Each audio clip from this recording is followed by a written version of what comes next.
Hello friends, today we're gonna drink another very unusual tea called Tencha. Tencha is a Japanese tea that is usually uh, is not very known on its own. It's basically a tea that matcha is made of. So what is Tencha? Tencha is a shade-grown tea that is then being deveined and milled into matcha powder. So the tea is growing, and about like 3 weeks before the harvest, it's being covered by like a shade structure. So there is not all of a sudden there is not enough sunlight for the tea plant to grow. So it starts fighting for its life, and its root system started pumping minerals from the ground in order to give enough food for the leaves. And that's why when the leaves are finally collected, they are very rich in all the minerals, in L-theanine, in all the good stuff in tea. So then, once the tea is collected, it's going through it's shaching. They stop the oxidation, and then they devein it. So the leaves, are free of any hard stuff. It's only the soft material that's left after that. And this soft material then being stone milled between like two stones. The good quality matcha, ceremonial quality matcha, is being milled, hand milled. So it's milling this leaf material into very very fine powder that is called matcha, that we all know. And then you whisk it in a bowl, in chawan, and you have a cup of matcha. So this tea that we're gonna be drinking today is Tencha. I hope you can see it here. So this is the material right before it undergoes milling. So it's already deveined leaf material. And it's very unusual. People, as I said, people usually don't drink Tencha on its own. They usually drink matcha, but our friends contacted us and sent us a sample of this tea, and it blew our minds. Me and Chris, we had it 2 days ago, and it was an amazing experience. So let's try to brew it again and evaluate this tea and see what it looks like and tastes like. So for the first steeping, usually Japanese teas don't undergo many steepings. One steeping is normal. We like to do 2 or 3. So for the first steeping, we recommend water of 130 degrees Fahrenheit, very very cool. And the ratio of the tea that we're gonna be using is 1 gram to 35 milliliters of water. So this is a Tokonami Shibaridashi, Tokonami Shibo, that is 80 milliliters in volume, and for that we're using roughly 2.2 grams of Tencha.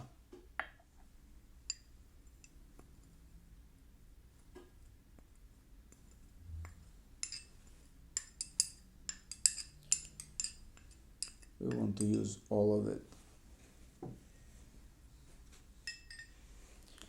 And 100 degrees, so it's good not to over steep this tea. So cooler water, don't pour it directly on the leaves, pour it around.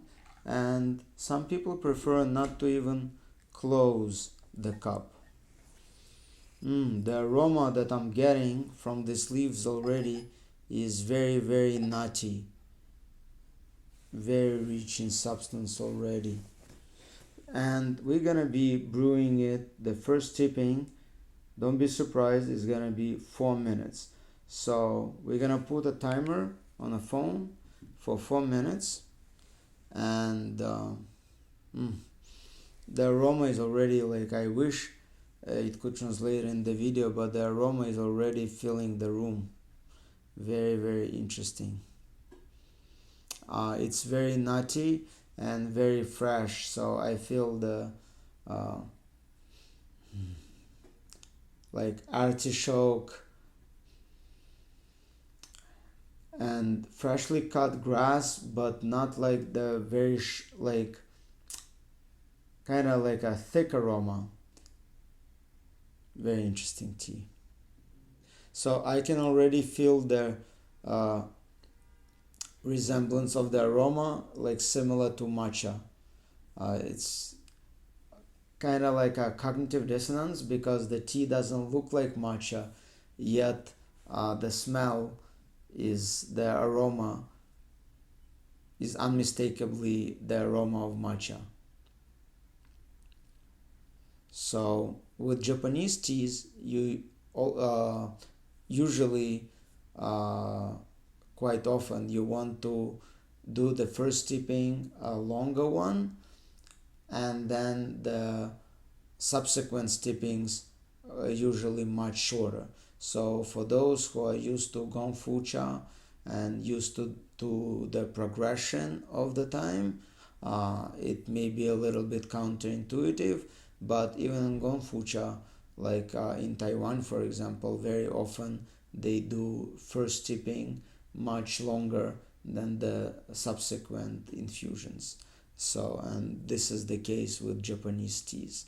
And Japanese teas are different from Chinese teas, that Chinese teas they usually pan fried, and Japanese teas they usually steamed.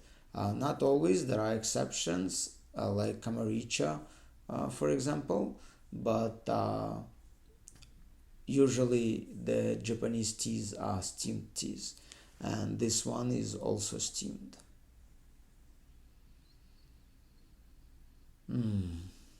The aroma is really delightful. I know I'm talking about it a lot, but that because you will see it for yourself if you get this tea and you brew it, uh, you will know what I'm talking about. The timer is up, so let's decant our tea. Yes, as you can see that the color of this brew is a very delightful green hue, and we want to get it down like last to the last drop because these are the sweetest drops.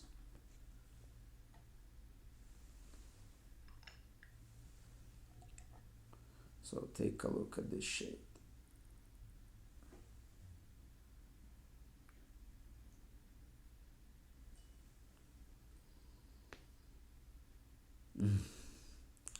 Freshness and nuttiness, this is what comes to mind.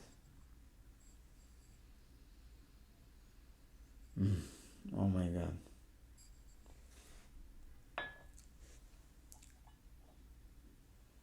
Has this beautiful green color in my cup.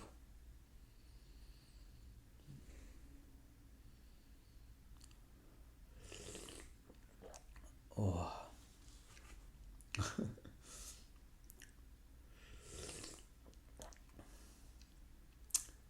Umami, freshness, nuttiness. The first brew reminds me more of gyokuro than of matcha. I'm not surprised because we brewed this tea before. I kind of knew what to expect from it. As I said, me and Chris, we tried this tea like 2 days ago. And it's a very peculiar mix of taste between gyokuro and matcha. And I would say like that the taste of gyokuro in this in the first infusion is prevailing. But in the texture, surprisingly, I can feel matcha, even though matcha the texture of matcha comes from the powder, from the matcha powder. I don't know how to explain it, but I can feel this texture in this brew, in Tencha as well. Umami, sweetness, freshness,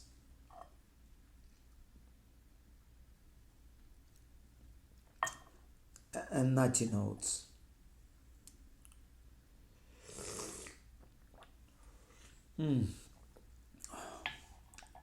What a treat. It's really an exceptional tea.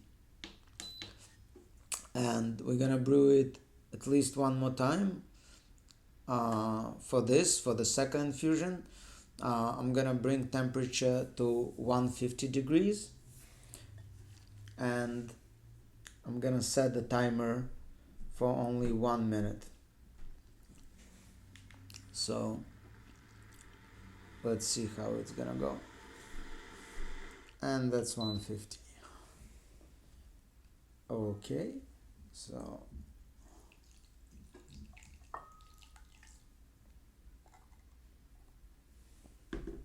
and we're gonna put it for 1 minute.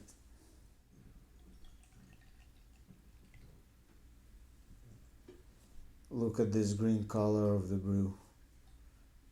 Isn't it delightful?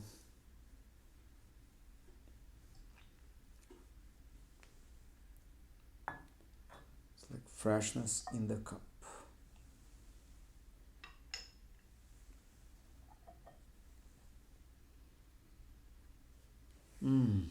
Right now, it really smells like matcha. Look at the color. I want to smell the cup, even though it cooled off a little. Smells like rich, like ceremonial matcha.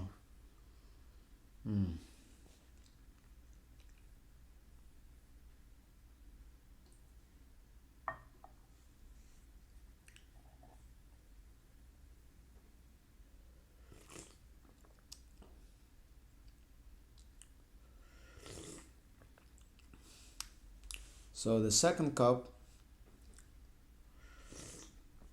the second infusion, just like we tried 2 days ago, does taste like matcha, not like gyokuro.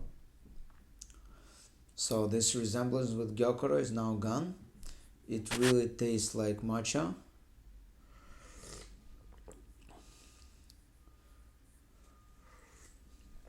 But without, whisked leaves.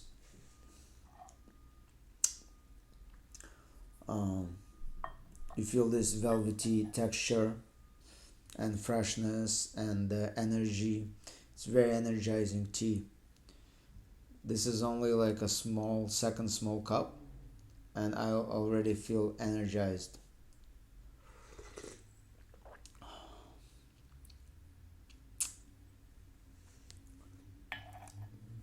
Very nice. So let's try it one more time. This time I'm gonna bring it to 165 degrees, and I'm gonna set my timer for like 30 seconds.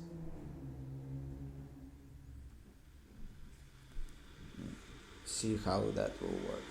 And we're good.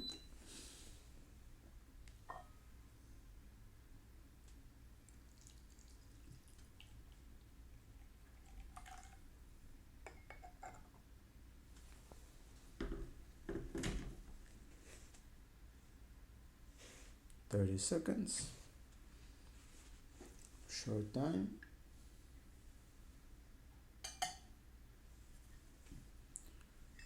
Gonna clean up,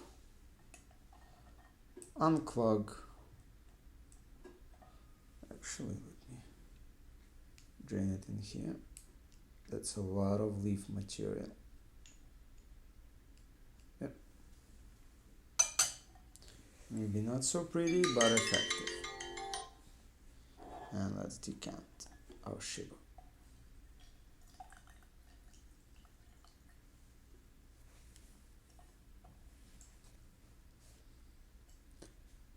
This time the color stays about the same, didn't change much.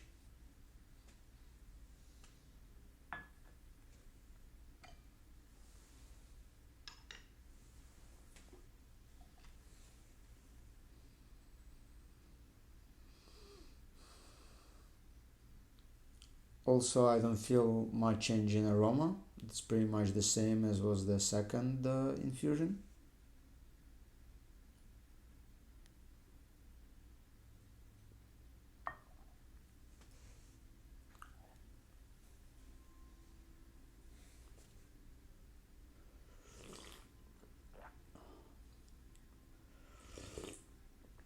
Now, this brew is very light, pleasantly sweet, no sharpness whatsoever. Also, the mouthfeel is rather creamy than velvety. The matcha texture is also gone.